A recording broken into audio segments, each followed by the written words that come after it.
Welcome to Taking Inventory, Episode 8. I'm Daniel Druger with my co-host James Barrow. I am back from Hawaii, had a really nice vacation. It was a wonderful trip, but it sounds like, James, you have plans today to take us on another trip. So where are we going? We are taking a trip down Government Intervention Alley, where we're going to go over all the different government actions that are being considered against these big platforms, some of which I think are self-fulfilling with some of what these platforms have done and said, other which seem kind of random. But I think the first place we want to start is how the EU is starting to think about AI transparency and how that can impact advertising businesses. And I think the best example of that is this news about an interview that Mark Zuckerberg did with Lex Fridman, where he basically said he wants to be like the benevolent dictator of the ad ecosystem. And so in this long interview, which was awesome, if you haven't checked it out, you should, he said, I'll read a quote, a paragraph that kind of spells it all out. He said, in the future, if you're advertising on our services, do you need an ad creative? No, you just tell us, meaning Meta. Okay, I'm a dog walker and I'm willing to walk people's dogs. Help me find the right people, and we'll, referring to Meta, create the ad unit that will perform the best. Just give us an objective to the system and it connects you to the right people. And so while this is very cool, if they can make this work, the amount of reliance and the lack of clarity that a business would have would be like 30 times what we see today when it comes to the advertising industry. In this scenario, it is truly, just trust us and we'll take care of you. And while I think that could be really interesting for SMBs, it creates a scenario where like it definitely impacts the broader marketing ecosystem. And I also think it puts him squarely in the face of some of the EU legislation that's being discussed. And so I guess, Daniel, can you kind of just walk us through kind of what, I guess if Zuckerberg's the benevolent dictator, what like these quasi-representative democracy is doing in Europe and how it could impact this vision of kind of trust us AI marketing. Yeah. So let's take a quick flight over the pond. Now we're in the EU. And I think anyone that follows tech and tech news and tech regulation knows that the European Union takes a pretty aggressive stance when it comes to tech companies. Most recently, they levied the largest fine against Meta, 1.2 billion euros for breaching some of its GDPR policies. There have been recent calls for a Google ad tech breakup, which have really intensified over the last couple of weeks after several years of an investigation and really pushing to break up some of its conflicting ad services, both on the supply and the demand side. And then as it pertains to AI and Mark Zuckerberg's interview with Lex Fridman, the EU's drafted a new law, which is really the first kind of wide-reaching law and regulation spelling out what they want to do with AI. And so they've actually passed a draft of this known as the AI Act. The expectation is that it will get passed and put into law later this year. But essentially what they want to do is take a risk-based approach to regulating AI. And so what that means is starting with the models and the companies that have the largest and most impactful potential harm for humans. And so things of that nature are, biometrics, things that affect infrastructure, the legal system. And so, while Mark Zuckerberg and Meta and their goal of automating that full advertising process may not fall into that highest risk within that regulation, it certainly is something that you can imagine the EU is going to pay close attention to, just given the history of fines and calls for tech breakups. And I guess, like, given that the draft of law, my take on that was, if Zuck wants to make this a black box, good luck. Kind of the EU is going to require Meta to disclose why those decisions were made and what went into that. Now, they may make it, that Meta could potentially follow those rules, but make it hard for the end user to really put that into practice. But, ironically, today, it's a black box, like how their auction works and a lot of the stuff behind the scenes there. But it could be really, really impactful for a brand to know exactly what all the decisions are put into, in this new world that Mark is envisioning. And I can't imagine that they want to do that. So I'm curious, like, if you think, is the EU looking at this as that, like, you deserve to know why these decisions were made on your behalf, or do you think it's more like copyright? I think will probably be more enforced on copyright, but I'm sure they want to know why these decisions are being made. And they've made calls that if it determines financial decisions, or if there are things related to biases, they want to know why those decisions are being made. But I don't think it's a far reach to think that they're going to ask Meta and push for that. Now, because Meta is not the only company that has these black box decision engines, we know Google, we know Amazon, we know just a ton of even smaller tech companies that is their core business, right? They've built a proprietary model or proprietary tool, and to disclose that would essentially destroy their business overnight. I think it's going to be hard for the EU to enforce something like that. I think you'll find a lot more pushback than just from Meta or just from Google or just the large tech companies. You're essentially pushing to potentially destroy an entire industry. And if you want innovation in that sector, you can't hamper those companies so much. Otherwise, I imagine we'll see a flee to the US, to other countries that don't fall into that regulation. And I guess, maybe a little bit outside of the AI realm, but you mentioned what's going on with Google. Can you explain that a bit? Is that similar, where they're trying to make sure that you understand why decisions are being made, or is the news there kind of a more business operations and sort of, competitive practices? And maybe just explain exactly what's going on there. Yeah, I think it is a bit more on the business practice side, but essentially what has happened over the past 2+ years is that the EU has been investigating Google for business practices that are negatively impact other businesses using their services. And so what they've found after this 2-year investigation is that there's behaviors and systems that are favoring its own ad services. So Google is essentially driving business to itself rather than spreading it across other third-party services. And so the two prime examples that the EU has looked at is that Google has both the supply side and the demand side when it comes to ads, and that creates a conflict of interest, and that it's at the detriment of an entire industry and other businesses.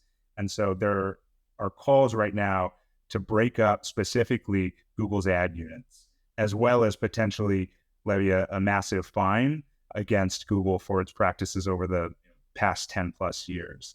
Now, this isn't a done deal.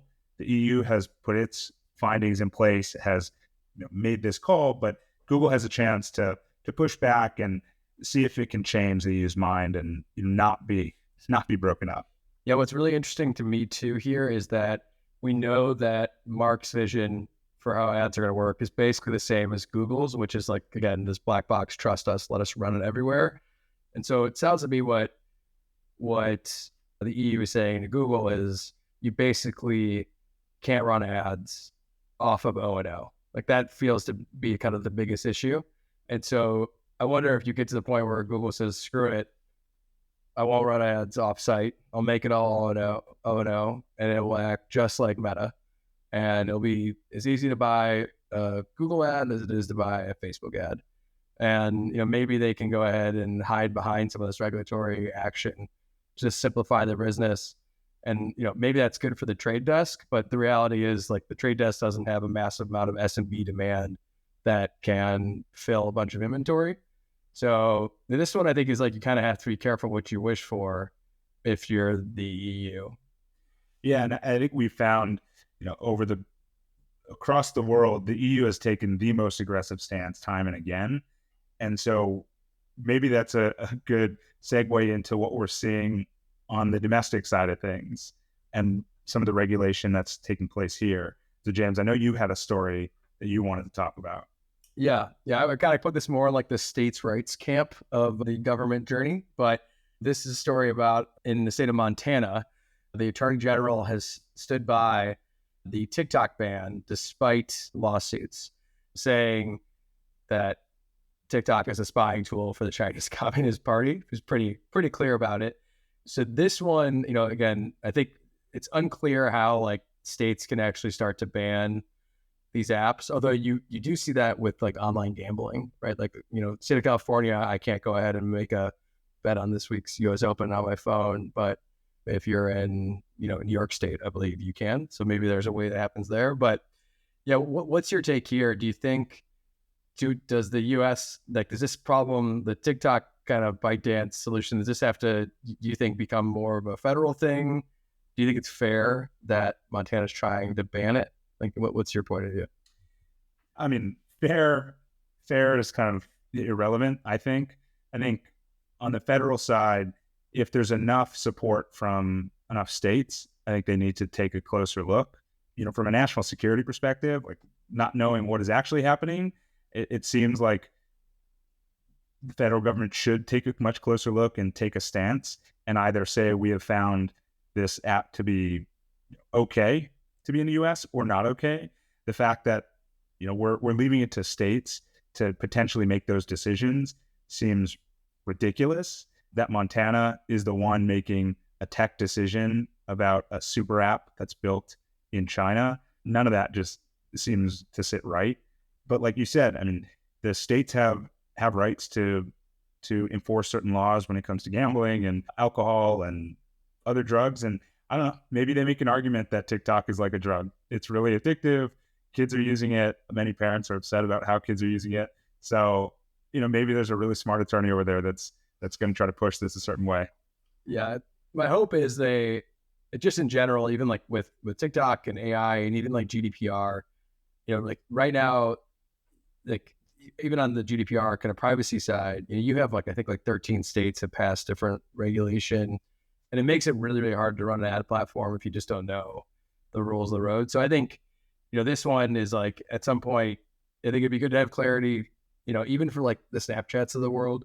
Like, it'd be helpful for them to know, like, is TikTok going to be a long-term competitor or not? Like, should they be building products that can be competitive?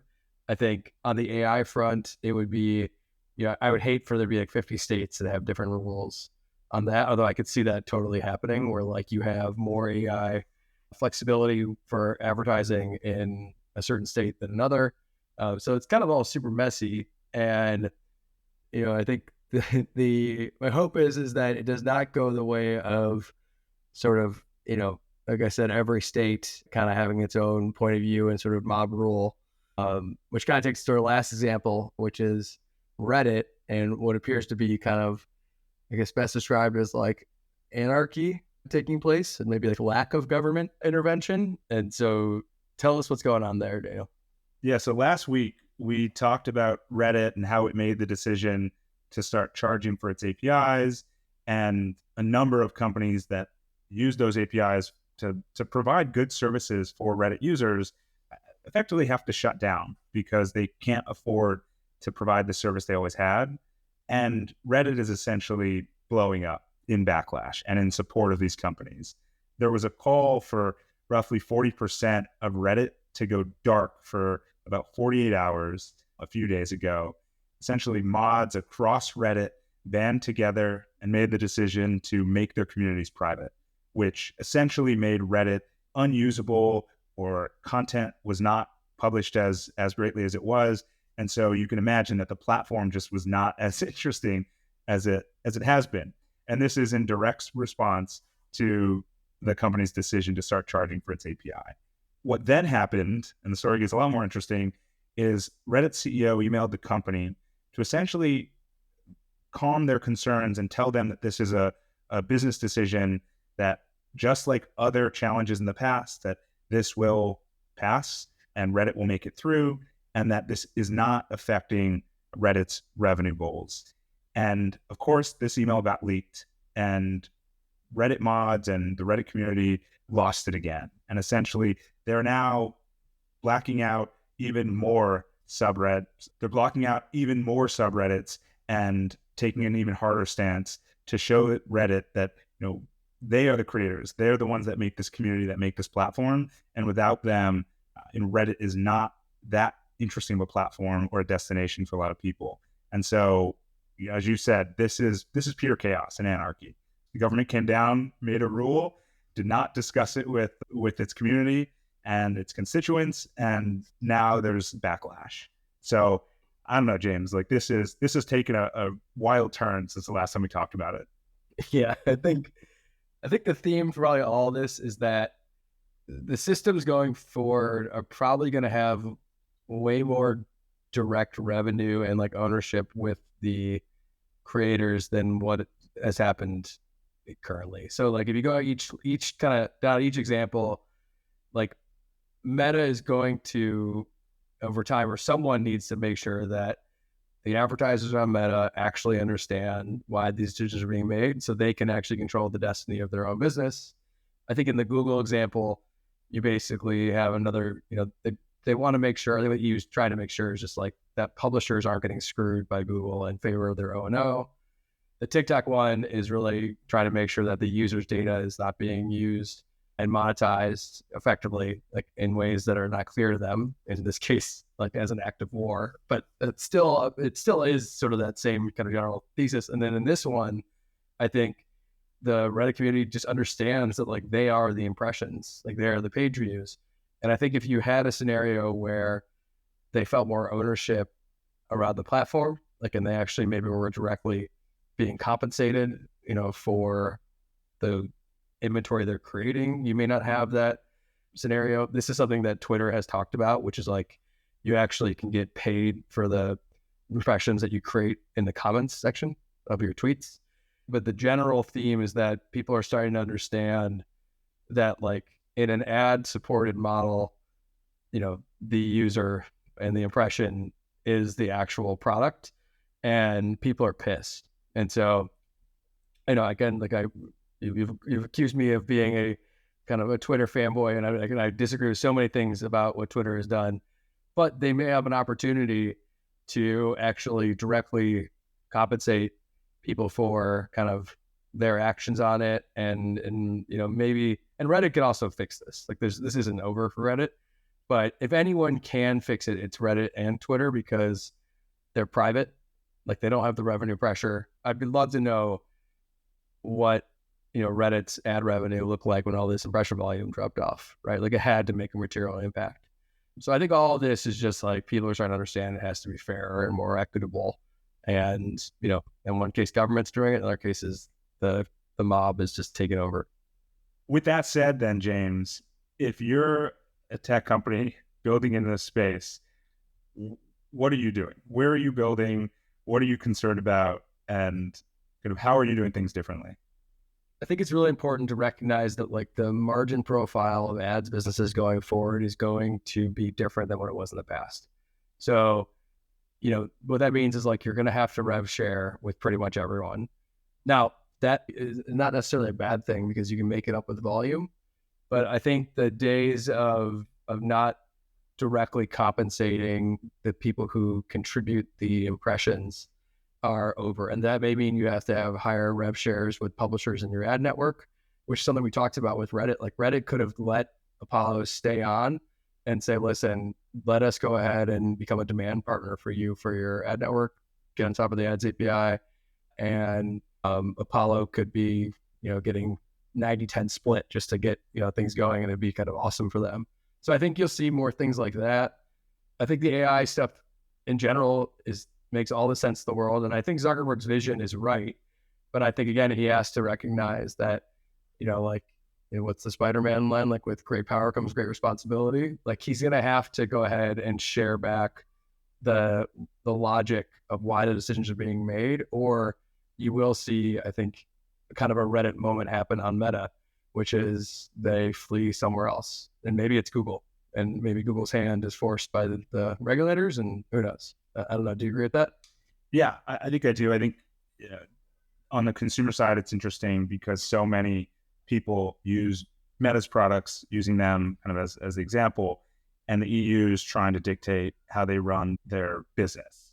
There is this interesting relationship where Zuckerberg does have to weigh those two, and see if hurting the revenue side of the business is going to affect the consumer side or vice versa. And he's got a ton of stakeholders that he needs to satisfy.